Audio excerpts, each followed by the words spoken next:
Hi, everybody. And as I promised, we have our esteemed guest with us today. It's an honor to introduce these two visionaries. Their work has transformed the way we understand love, connection, and healing in relationships. Dr. Harville Hendrix, a clinical psychologist and couples therapist, is the co-creator of Imago Relationship Therapy and the best-selling author of Getting the Love You Want, a book that has revolutionized how couples approach communication and conflict. He has dedicated his life to helping people turn relationship struggles into opportunities for deeper connections. Alongside him is his brilliant partner in life and in work, Helen LaKelley Hunt, a distinguished author, philanthropist, and an advocate for women's empowerment. Helen has not only played a pivotal role in shaping Imago therapy, but has also made a significant contribution to the women's rights movement, as recognized by her induction into the National Women's Hall of Fame. I call women's philanthropy my head work. My heart work is dialogue. Yeah, and so the work that you do with philanthropy is very important, but that's in your head, and what you've done with Harville is in your heart. Well, together, they have spent decades exploring the deeper dynamics of love, teaching couples how to heal their past wounds and build conscious, thriving relationships. Their insights have touched millions of lives, mine included, making them two of the most influential voices in modern relationship psychology. So please join me in welcoming Dr. Harville Hendrix and Dr. Helen LaKelley Hunt. Thank you for being here. When I did an introduction about Valentine's Day, I was thinking about all the ways that people show love on this day. And if you go to Walgreens or anywhere, there are people frantically buying cards and spending money and making expensive dinner reservations and trying to fill it all up in one day. What I wanted to know from you is how do you two celebrate your day? Oh, you know what? I can't believe you've asked that question. I left Harville a note. Harville, when you're free, I want to talk to you. And what I wanted to talk to you about was you don't need to do anything for me for Valentine's Day. Why don't we just watch a romance movie? A Valentine's. Yeah, before we go to bed. And that'll be our Valentine's. All right. I love what they just did. They did like a relational contract right there. So everybody knows the expectations on the front end. And that's something we help our couples learn, right? Is how to manage our expectations and get clear about what we want and need.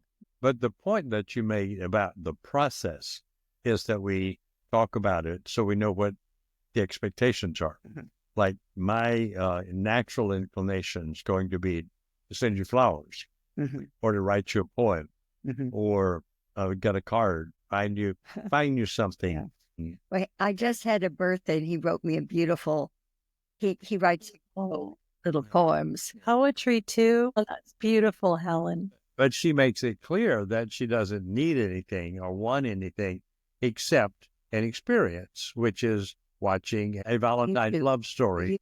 So now the whole thing on me is off. I don't have to think, well, a dozen flowers or 2 dozen or whatever. Takes all that off. One thing we do in our workshops is we remind people about LL, a loving look, BT, voice tone. Tells me my voice tone when I get, Harville, we got to do this. We got to do, Harville, then my voice tone really is horrible. And then sometimes Harville sort of glares at me. So we tell people in our workshop, just say BT or a voice tone or LL for loving look. Yeah, just interrupt any negative energy input because that spoils Valentine's Day. Any negative energy, even 1 microsecond, because our brains are primed to hear the negative because it has to do with survival. If you hear something negative, the brain doesn't say, oh, well, he's having a bad day. The brain says, this could be bad. Yes. That brain says, you got to survive. If he's got a tone in his voice, it could be that he's angry. Anger might lead to violence. Violence might lead to my death. So the brain goes catastrophic with every negative piece of energy.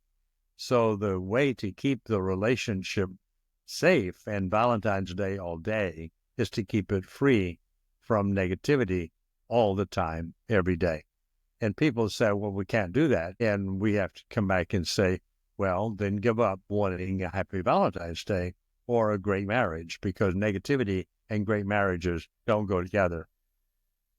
Isn't it so funny how we think we can punish our partner into behaving the way we want them to, right? I can yell at you and, scream at you and give you the VT and all of that, the voice tone, and then expect like, oh, now he's going to get it. Now she'll get it. It's just it's a wild thing that we do. But I just watching you two just now reminds me of, when you said a loving look, Helen, you looked at Harville with such love about his poems. And I'm thinking about all those bids that we have for connection that are nonverbal, and how when Harville started talking about a dozen roses or whatever, your nonverbals were like, no, that's not, it's not really what I want. I told you what I want. But I can imagine for couples out there, if he's getting the pressure thinking he's got to provide X when she really wants Y, that's a kind of a Valentine spoiler right there, right? And not because anybody meant to. And that's why it's good to ask, what would you like? I just turned 77, and I said, Harville, I want a 2-paragraph poem. He writes odes, poems, just 2 paragraphs, but just say 2 things that appreciate about being married to me. And wow. It's perfect. Happy birthday, by the way. Happy birthday. You're a February girl. Me too. Yeah. Oh. Yeah. Kevin is too. Yeah. We're both February 1st and February 13th. A lot of Aquarius. Wow. So happy birthday. You two have been married how long now? I think it's 42 years. Mm-hmm. 42 years. I proposed. I like that, Helen. I was just saying that the other day. Isn't it a sad thing that in today's world that women have to wait to be chosen? And you didn't wait. You chose him. No.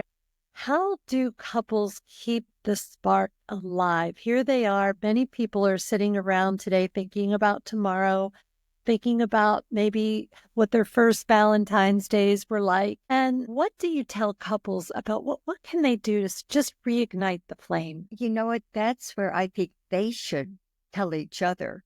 I think they are the ones to figure it out. Yeah. So you think it's really between the couple, what they need to do, they need to talk about it, they need to dialogue to figure it out. But my dream come true would be da-da-da.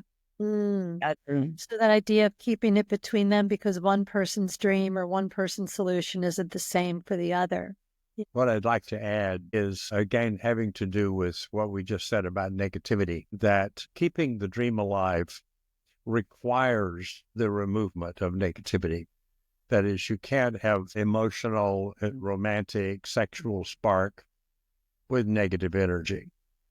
Negative energy triggers a different neurochemical in your body, the neurochemical of fear. You can't have an attraction towards someone who your brain has said, that's a scary and dangerous person. Yeah. To keep it positive. And I think what that means is to add and maintain in the relationship, not occasionally, but chronically, one fundamental thing that couples haven't done and the human race hasn't done, and that is to listen when other people are talking. And you say, well, that's kind of simple. Well, it's not. Hardly anybody listens when their partner's talking or other people are talking. And what I mean by that, I make a distinction between hearing and listening.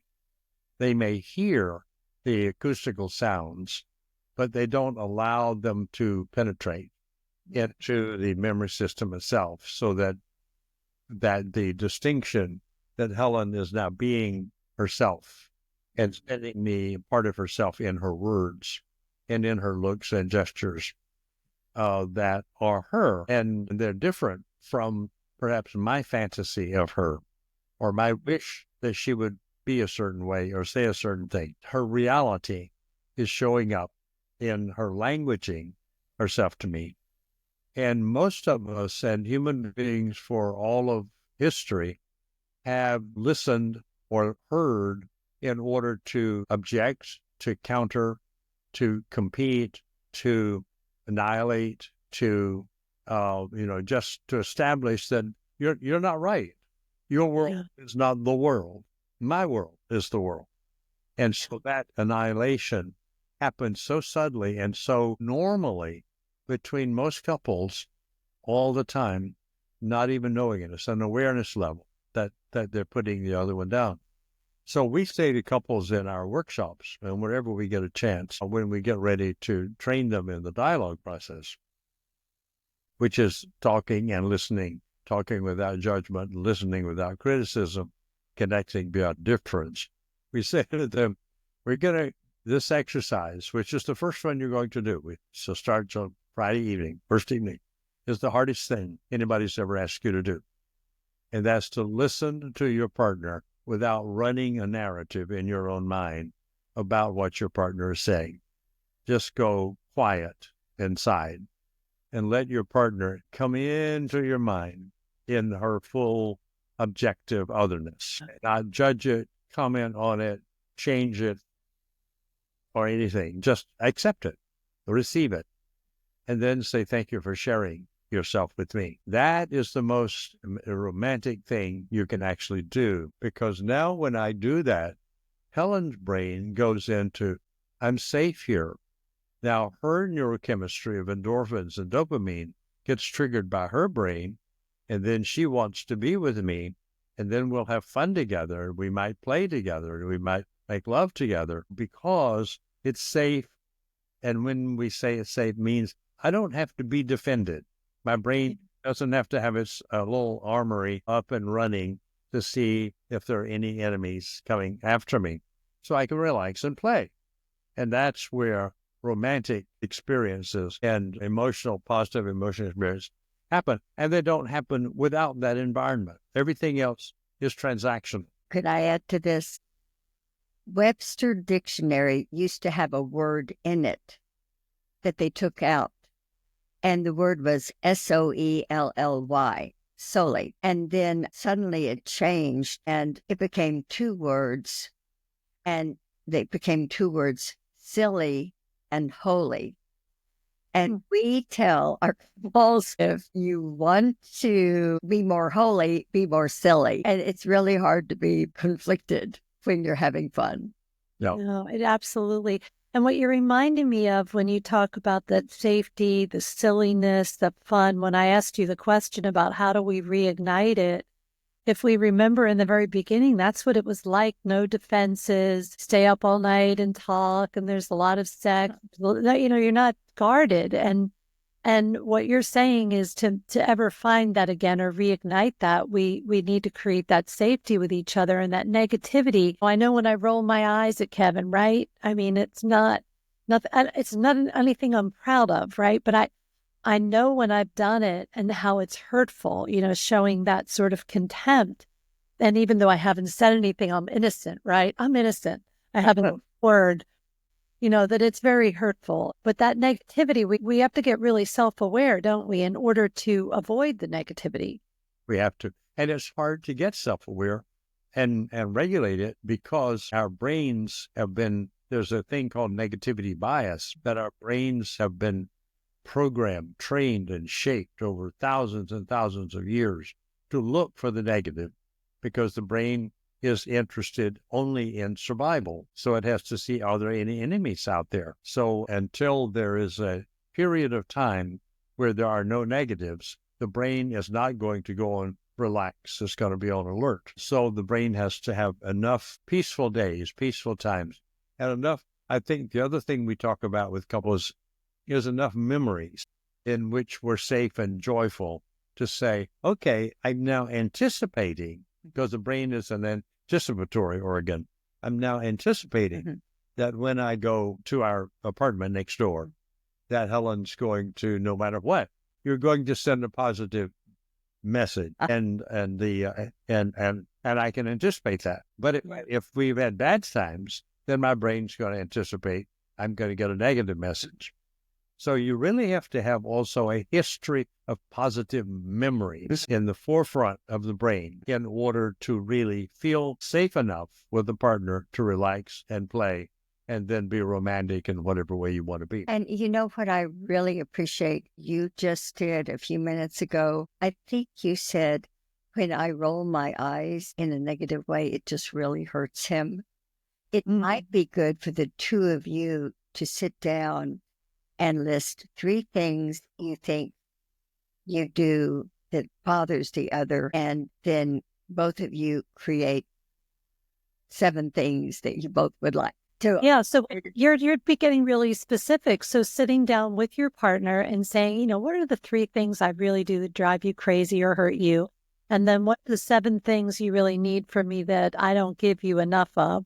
And that could be like a little menu for Valentine's Day versus cards or other things that have a meaningful chance of working day by day. I love that, Helen. Thank you. You get to get and co-create 5 to 7 things that you both would love that would be give to a positive relationship. Yeah, because Harville, you just talked about, having this memory bank of, if we have a memory bank of these good memories. And I know that I've learned from your teaching that if I can re-romanticize my relationship, this Valentine's Day by talking about some of those, even if they were flops, really, the time that we ordered pizza at the beach and the cheese was all over the sand, but the memory is fun, right? The memory was, how hard we tried to make it romantic. And that's another thing that couples can do, is tap into those happier times, because I think you didn't say this, Harville, but when we're not having a lot of happy memories in our relationship, there really isn't that anchor to hang on to. Right. There is paradoxically, it's really interesting that doing the positive recall increases the sense of safety. But if you do the same thing with negative memories and recall them, the brain recreates what we remember. Yes. We bring the past into the present. It's in the present. So at how those negative memories, remember that time when you yelled at me and that didn't work well and blah, blah, and you were late. Well, my brain is now bringing up those things and the neurochemistry of cortisol that goes with that, which activates the fear response. So we say to couples clearly, you have to do 2 things. 1, recall the positive memories. And 2, along with that subcategory, create new positive memories. Try to create new positive memories every day. And 3, do not recite to each other negative memories because it will bring them back into the present. And now your brain is living in the past. So if you want to have the safety and the neurochemistry of dopamine and endorphins, you got to stay in pleasant memories and pleasant interactions. Yes. Because I remember, as Harville would say this, what you focus on is what you get. Yeah. I want to remind you. Yes.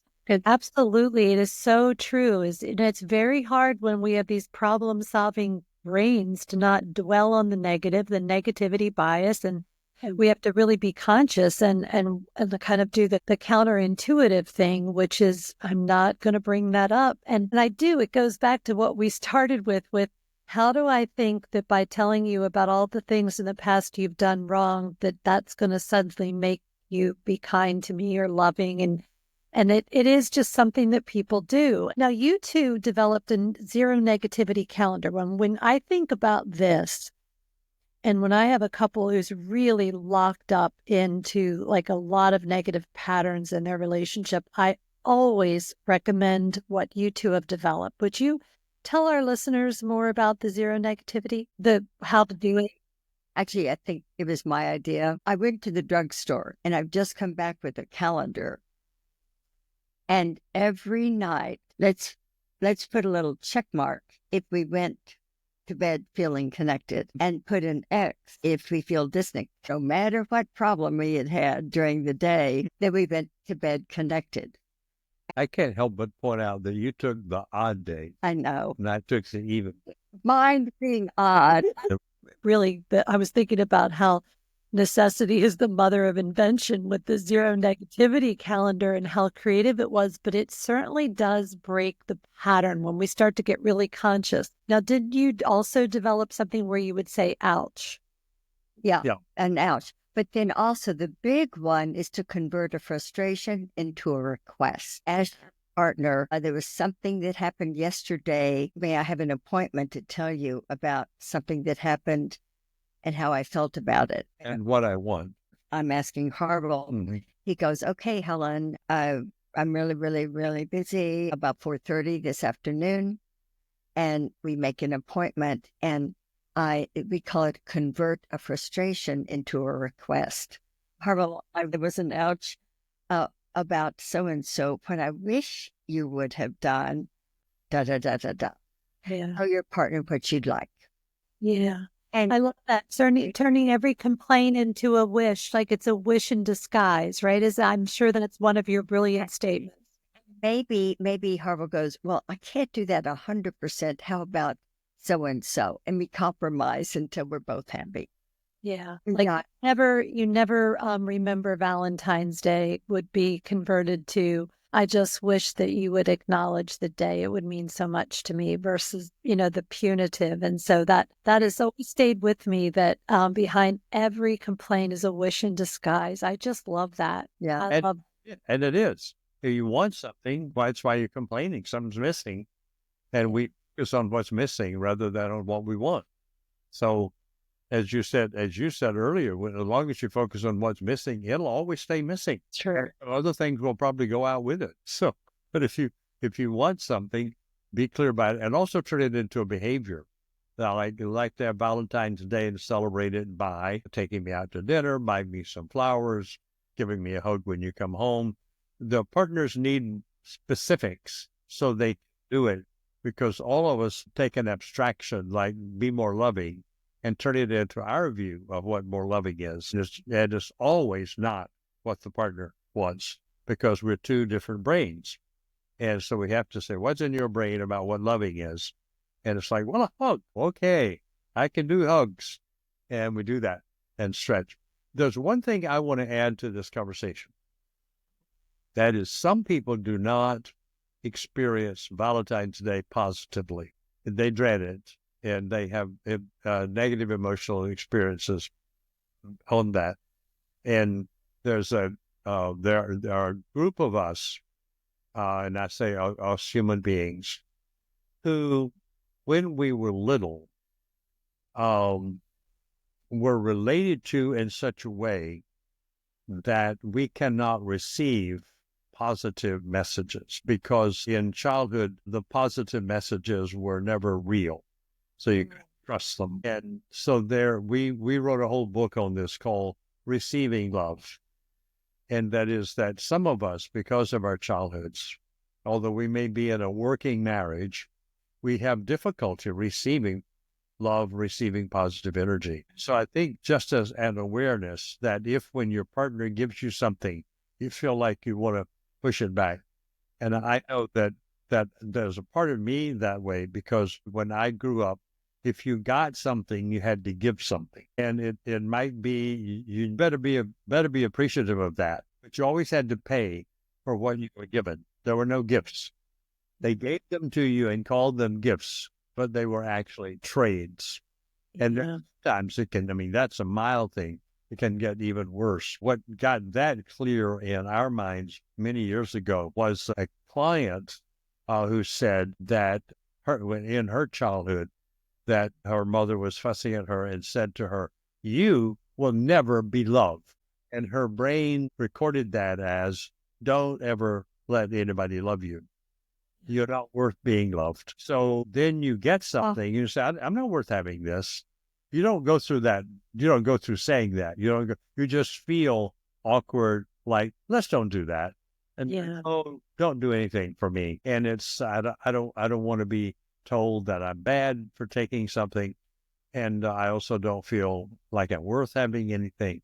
So there may be some emotional things but the relationship can change all that by having non-transactional giving. We call it unconditional giving. There's no cost for this. and it's spontaneous and it's free. And it has to be reliably spontaneous and free, because the brain takes, John Gottman says that we need 5 positives for every negative. And I think John's probably wrong on that. I think we probably need 20 positives for every negative, because the brain has this memory that if you hurt me, you can hurt me again. So it has to have enough interactions in which I'm not hurt to finally relax and say, okay, I think you've become safe for me again. And we don't go through that narrative in our minds. The brain just has a little calculator in the back. But I think people ought to know that if there is a kind of discomfort with receiving, to know that probably that discomfort's rooted in some unfortunate interactions around your self-worth when you were little. And to bring that up and say, and to talk about that, or if you can't do it, go to a therapist and talk about that, so you can get your receptors open for goodness and for wonder, is a great gift to yourself. I think we have it. I know that we're about out of time. I know you have another appointment, and I hate to leave you both at all, because I could ask you questions forever. You have so much knowledge and experience. So, but I think what you just talked about not everyone enjoys Valentine's Day is this idea in imago therapy about otherness, right? It's this differentiation of what I want, what you want. They're not going to be the same. The podcast, I don't know if you're aware of, it's called The Relationship Blueprint, because what I've learned is that imago theory gives us the blueprint for the connection and the love and the unmet needs that we didn't get when we were children. That we have a blueprint in this work, and it doesn't always work perfectly because we're human, but at least we have this wonderful design for living a life that's much more fulfilling than the one that I had before. And so I think one of the things that you've taught that I just would like you to maybe highlight before we go is how our differences are really a gift, that they don't seem like a gift, but that they really, really. Would either of you like to speak to that? Well, I think especially around healing each other's childhood wounds. So here's an example. Harville grew up in Georgia, and he never met his father. His mother gave birth to him, and then she died when he was 5 years old, and he had to go live with sisters. He was the youngest in the family. That's 9, okay. 9. But he was filled with potential. He loved reading. He just was so interested in books, but he was living. The worst of the sisters, the older sisters, was Rosalie, and she would go, Harville, you don't have time to read. Stop it. Yeah, you have to work the fields. You have to do this. And by the way, I've got other kids. When we finish dinner, you wash the dishes. And she was always managing him, and he never got time to read. So one of the things when we married, I wanted to make sure he had plenty of time to read. And what I discovered is he loved Star Trek. Star Trek? What's that? And aliens. Da-da-da. Well, guess what? I have fallen in love with watching the YouTube videos about aliens. And Dad was a businessman. Mom always was doing volunteer work all over Dallas. They hired servants. So the servants took us to school when we couldn't drive and picked us up, and neither parent was home. Dad was at the company and Mom was doing volunteer work, and they were still out when we got home, even when we could drive. My childhood issue was feeling seen, noticed, and how was your day at school? Do you have any friends? So every night before we go to bed, Harville gives me 3 or more appreciations of things I have done for him. And that is the best. That's Valentine's all year. You're really speaking to what we're talking about today, that this is a Valentine's Day episode, but we're really hoping that people take away something that is more of a way of living life. And I love when you shared that although your upbringing was very different, you were both very wounded by having really absent parents for different reasons, right? is somewhat wounded, or they just wish their parents would be different. I grew up happy, but the happiness didn't come from my parents. Yeah, yeah. And so that you really needed to be seen and heard. And I imagine, I never really knew that story before, Harville, but I'm imagining this brilliant kid on a farm and wanting to read and having to do all those things. I hear Helen at many occasions savoring your brilliance and how good that must feel to be acknowledged in that way. Yes. If you don't mind, the only other person in the history of global humanity that ever was interested in a different way to talk called dialogue was Socrates. And he said, young people, don't tell them what to do. Ask them questions. Say, how are you feeling today? And is there something I can do about it? A Jewish mystic, Martin Buber, space between, he says the word dialogue. There was no explanation for how to dialogue or what that means. It took that guy to figure out. He really refined the sentence stem. So lucky Helen. Lucky Helen, lucky Harville. And together they have written this book, How to Talk with Anyone About Anything. And there is a workbook that goes along with it.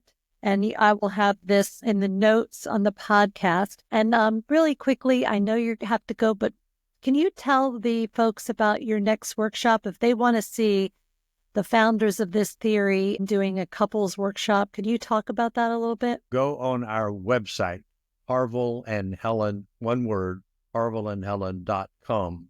You'll see our schedule, because there are other workshops that are later that if you can't go to this one, you could go to the one the summer or the fall. So that's where to find out what we're doing and where we're doing it.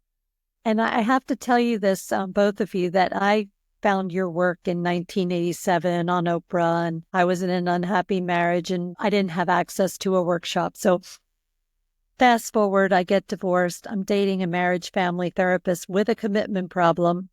And he insists that I go to your workshop. So I'm like, yes, this is great. Yes, let's go. I want to tell you that I learned so much about myself that weekend. And while our relationship didn't make it for a number of reasons, that was the day I decided to be an imago therapist. I also know that I wouldn't be married to the man I have today if it hadn't been for that workshop, because what I learned was that I wasn't good at receiving love.